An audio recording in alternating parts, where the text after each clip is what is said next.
If you or a family member have been hurt because of the careless actions of another person, call Walker, Texas Lawyer. They'll work to get you the financial compensation and justice you deserve.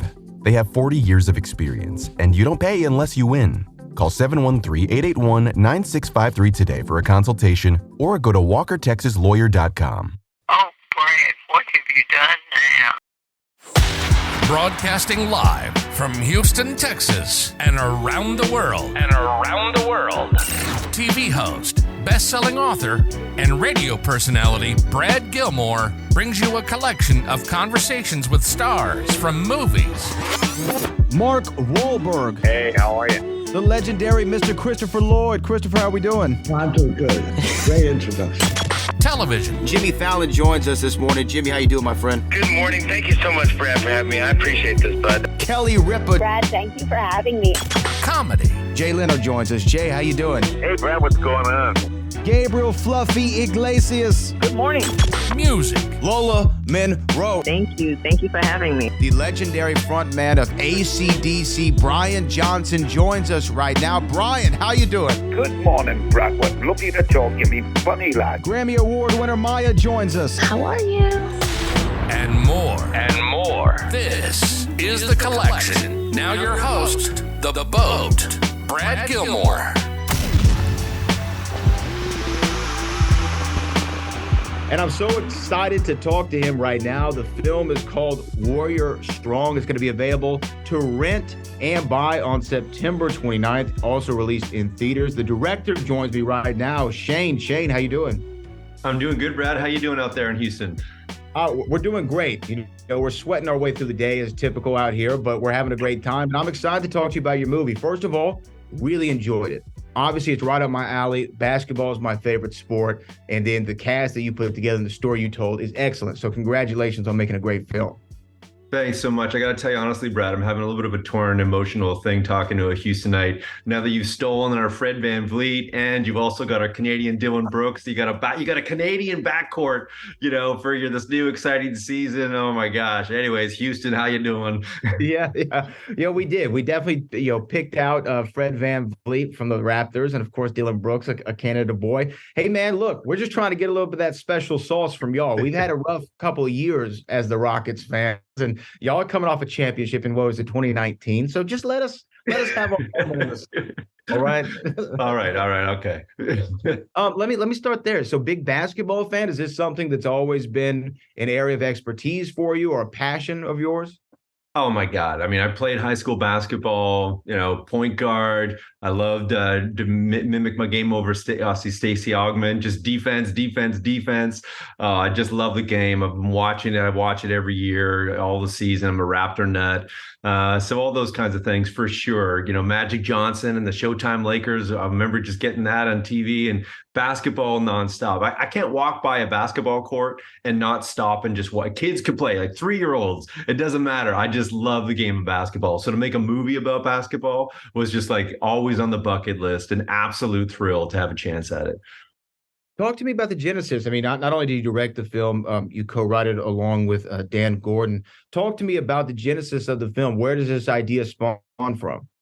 So yeah, originally the script was passed to me to consider just to direct, and Dan had a draft that was fantastic, and it really centered on the sort of the two coaches going tete-a-tete, the old coach and the new coach, and those two guys fighting. And I love the movie Another 48 Hours and Lethal Weapon, like these sort of buddy cop kind of things. We got to solve the case of the team, and I loved all that stuff. And then so Dan and I just got to work and just sort of regrouped on a couple things, mostly about just sort of filling in some of the sort of the town, the specifics. I'm Canadian. He's living in the States forever now, sort of filling in that kind of style of basketball. And then also getting into some of the character and the journeys of the young people. I love shows and movies, about young people. So it was good to sort of work on that way. So the genesis was really about how do we have a film that feels like it's about these two coaches, but then we also fold in all these other characters. Well, it's so funny you bring up Another 48 Hours, because when I was watching the film, I actually took a note that the relationship of Dice Clay's character and Jordan's character, to me, was remnant of Axel Foley and Taggart. from Beverly Hills Cop is actually what I actually had that note written down. I said Beverly Hills Cop because the energy reminded me of it, a similar kind of the grizzled old cop who does things by his way or the highway. And then you have, of course, Bilal Irving coming in and changing up the whole scenario. So when you have a movie like this that you already have like you said, Dan did a draft on, you come in as a director, and then y'all have this script that you pinned together. Do you write with someone like Dice in mind? Because Dice's voice is so strong. People know exactly what he sounds like. People know his style of comedy. It's very authentic to him. Do you write with him in mind, or how did that come about? Yeah, no, it's a great question, Brad. No, we didn't actually write with Andrew Dice Clay in mind. So the script sort of came together before any of the casting elements came together. So once we had a lock script and the producers and everybody was, excited about it, then we sent it out to potential cast. So when I heard from the producers that it was going to be Andrew Dice Clay, that was someone who's interested in reading and had read it, I was like, oh. Wait, Andrew Dice Clay, you're thinking about the Elvis smoking, the whole thing, John Travolta. Oh. I'm like, I'm like, I don't know. That's really how we're going to make that work. We have to do some rewriting. But then when I had a chance to sort of speak with Andrew Dice Clay about the part, it was phenomenal. He got the character. He wanted to be vulnerable in that way. He wanted to act. And so that was something. Now, of course, Andrew Dice Clay had notes on the script and things that he wanted to adjust because he can't lose his accent, right? Or didn't want to. So he's like, okay, we could add a couple elements to sort of make it suitable that it is, the way he sounds. But I thought what was really exciting is he wanted to be not the performer, tough guy Andrew Dice Clay, but more of a vulnerable character that you saw in something, in other things like Blue Jasmine and other parts that he's had in his acting career. You took the words right out of my mouth. When we think of Dice, obviously you think of the comedy that he's able to bring. But if you look at some of his recent acting performances, like Blue Jasmine or Star is Born that he was in, even him playing himself in Entourage, you see this guy has real chops when it comes to acting, and obviously an incredible sense of comedic timing, but also chops in the dramatic side of things. And I guess that leads me to another question about when you're shooting, because when I was watching some of the scenes last night and thinking about it as I was watching the film, some of them feel like there's a little bit of improv in there. Now, I could be completely wrong on that, or they could just be that natural in their characters, but some of it felt like they were letting it fly a little bit. Is that the case? And as a director, how much of that do you kind of allow? Oh, I mean, one of the reasons why I love basketball as a sport is because has to be an element of jazz, of improv, of movement, of the unexpected. You gotta sort of, if you think it's going to be prescriptive, it ain't gonna ever go that way in the best way. And so, working with actors, once they find their way into the character, it's their character. It's not mine as the co-writer. It's not mine as the director. It's theirs.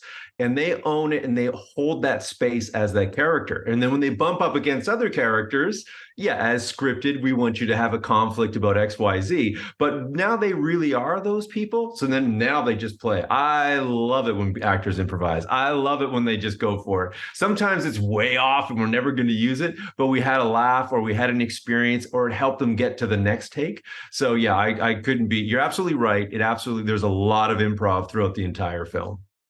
And I think that's interesting because I would feel like as a director, it's either a school of two thoughts. It's either, hey, I need you to stick to the words are here because we lit the shot this way, we blocked it this way, we've got the coverages that we need to get for the scene. So don't go too far off. But at the same time, again, if you allow them just that creative freedom to try to go out there and inhabit those characters, to use your words, and really go off of it and riff, it leads to almost maybe even a more emotional scene that was on paper. Am I right about that? Yeah, I mean, I somebody like the Coen brothers, they're phenomenal, award-winning, best ever writing, directing talent duo. If you're that, then yeah, do it as scripted, right down to the ellipses. I don't possess that talent. I'm not going to, profess it. I'm like, man, just, what the scene is, who you are, the hits we got to get in terms of the plot. Every scene has something that we got to reference later, or it's going backwards. We're going to, so they know those things. They're smart about it. And really, I just want to I want to be surprised by their behavior and their reactions, their actions and reactions within a scene and how they're going to get themselves to the the best place. For some, like some actors in the cast were absolutely script perfect. They would always be on that, and that's totally fine. But others like Andrew Dice Clay, he is coming from this sort of comedic background, and even Jordan Johnson Hines, who can really roll between both of those extremes, as such a trained actor, that it was just great to sort of, for their scenes, to let them just have fun with it, and then only come in if like, okay, we got to do it again because we got to get this one thing for later. Being a Hoops fan, I mean, the story, obviously, we've seen stuff like this play out, maybe not to the coaching element at the high school, but at least Bilal Irving in his trajectory in his career, this highly touted player goes in the league, it doesn't work out for him. You try to play overseas and to get back into it. Was there any real, I guess, in any particular players that you drew inspiration from their story for Bilal? Because he feels like he could have been a real person. Yeah, for me, it was a lot of Stephon Marbury, his career coming out of, New York, and how excited everybody was, for that, and sort of how he was in the NBA, and he couldn't at certain times couldn't function, but other times he'd be like just this unbelievable talent. And then he goes to China, and everyone kind of wants to dismiss it, as like, oh, you're in Nowheresville. But he actually, now it's a thing because of what he did. He opened up that avenue for so many NBA players that are, whether, they go there to get their career to the next level again, or to return, or as a last chapter. And so he was somebody that I was definitely interested in sort of looking at and reading about and researching for sure. Going through this particular story and telling these the juxtaposition, like we've talked about, between the two schools of thought in regard to the coaching strategies, but making a sports movie at the same time. How much did you want to balance the narrative of the story, but also making it feel authentic to the sport? Because people like me, that's what we're going to look at, when we're Hoop fans. We're like, oh, I don't understand this play. There's certain things that when you watch great sports movies, right, even like A League of Their Own, sometimes things stick out. You're like, they would have never done that in a real game. How true to you were those, and how present was that on your mind?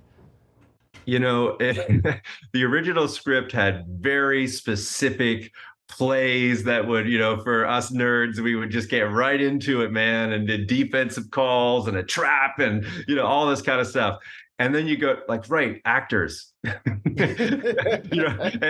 then we had to simplify, and then we also had to make it safe for actors. So we have high school basketball players. Everybody they're playing against are real basketball players, and so they can play, they can understand it. But if they're just going to play a loose game, maybe somebody gets elbowed in the face, all these kinds of things. So we had to choreograph it, and so what was very complex for somebody like you and I, to really love the game of basketball, we had to really condense it down to repeatable little moments that would be passable for a lot of basketball fans. Oh yeah. And then we also had to sort of adjust some of the character moments, like, yeah, you're gonna do this and this and this, and then you're like, oh wait, you don't have the handle. Okay. So we have to adjust it. I would say what's funny with the basketball review when I watch it, I'm like, Canadian basketball has grown a lot, as we saw at this last FIBA. I'm going to take a bow for Canada on that one. But but it when I was playing basketball, it was a hockey town, man, and like nobody played basketball. So the way that they're playing basketball, which isn't as pretty, more just like pass and shoot. That's the high school basketball I remember.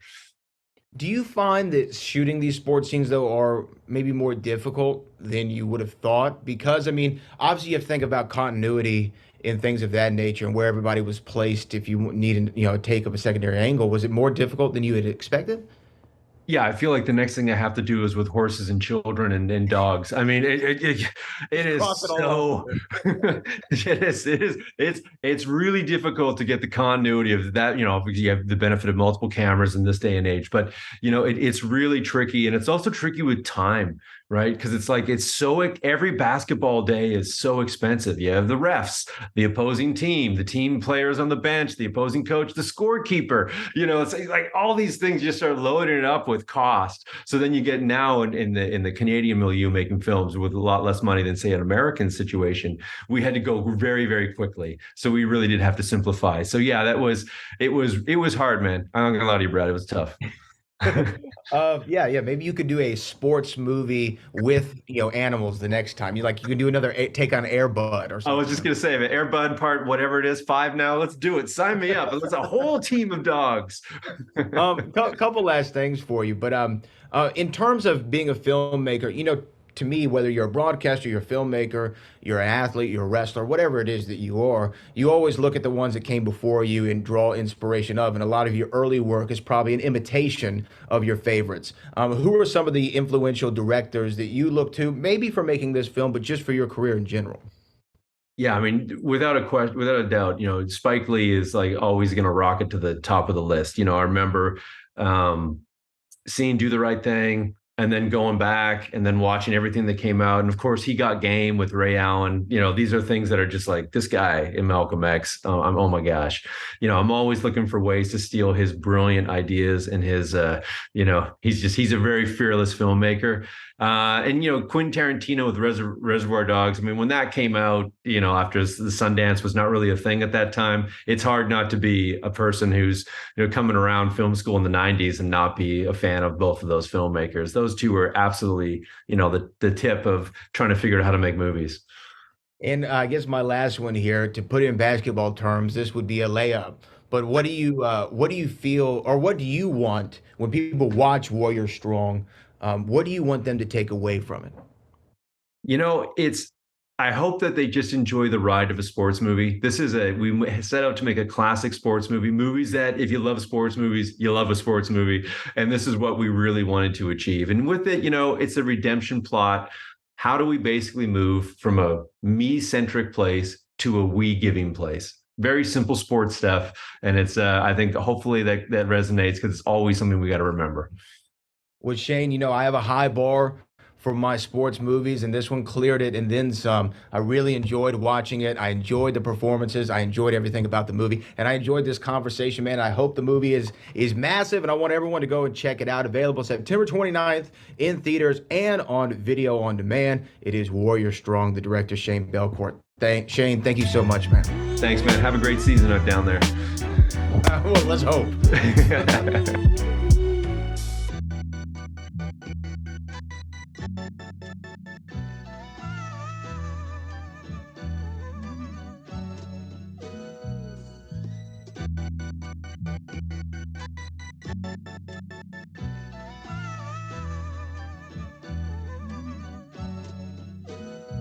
Hurry up, tape running out.